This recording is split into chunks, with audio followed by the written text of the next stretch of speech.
Hello అందరికీ welcome back to my channel. ఈరోజు cauliflower aloo fry ఈజీగా ఎలా చేసుకోవాలో ఈ వీడియోలో అయితే చెప్తాను. మీరు కూడా ఒకసారి ట్రై చేయండి. టేస్ట్ అయితే చాలా చాలా బాగుంటుంది. నేనైతే ఇక్కడ ఒక కాలీఫ్లవర్ని అయితే తీసుకున్నాను.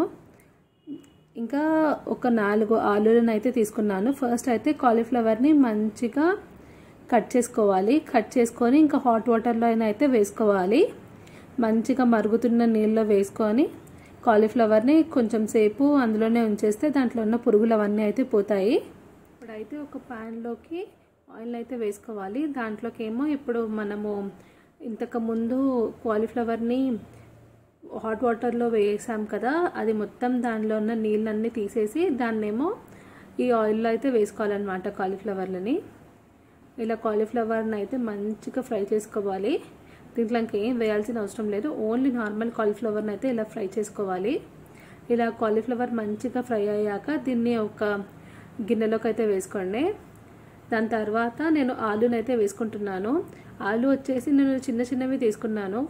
4 తీసుకున్నాను అన్నాను కదా, అదైతే చిన్నవి చిన్నవి అయితే తీసుకున్నాను. ఆలూని కూడా అలానే మంచిగా ఫ్రై చేసుకోవాలి. ఈ ఆలూని కూడా మనము ముందు వేసుకున్న కాలీఫ్లవర్ గిన్నెలోనైతే వేసిస్తున్నాను.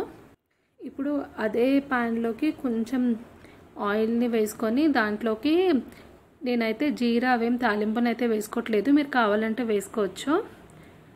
నేనైతే ఇందులో స్టార్టింగ్గా ఓన్లీ ఆనియన్స్ కొంచెం ఫ్రై అయ్యాక దాంట్లోకి పచ్చిమిరపకాయలు అయితే వేస్తున్నాను. నేనైతే ఇక్కడ ఓన్లీ 2 ఆనియన్స్ అయితే తీసుకున్నాను. ఆనియన్స్ పచ్చిమిరపకాయలు కొంచెం ఫ్రై అయ్యాక దాంట్లోకి అల్లం వెల్లుల్లిపాయ పేస్ట్ని అయితే వేస్తున్నాను. అల్లం వెల్లుల్లిపాయ పేస్ట్ని చాలా మంచిగా ఫ్రై చేసుకోవాలి. మనం ఎంత బాగా మంచిగా ఫ్రై చేసుకుంటే టేస్ట్ అయితే అంత బాగుంటుంది.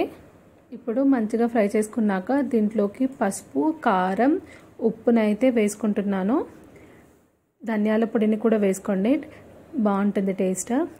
కారం మీకు తగ్గట్టు వేసుకోండి, ఎందుకంటే కొన్ని పచ్చిమిరపకాయలు కారం ఉంటే కొన్ని అయితే ఉండవు. దాన్ని బట్టి కారం అయితే వేసుకోండి.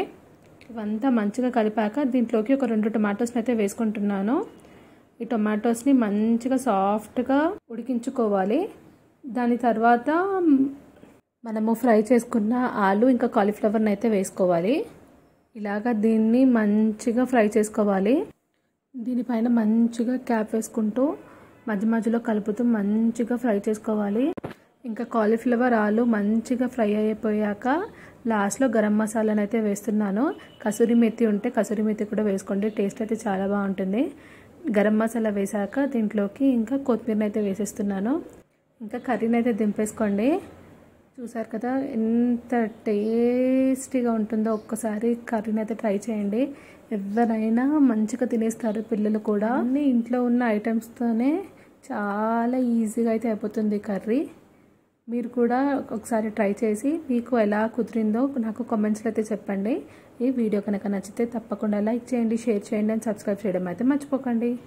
బెల్ నోటిఫికేషన్ని ఆన్ చేసుకోండి. అప్పుడే నేను పెట్టే ప్రతి ఒక్క వీడియో మీ వరకు అయితే వస్తుంది. Thank you for watching.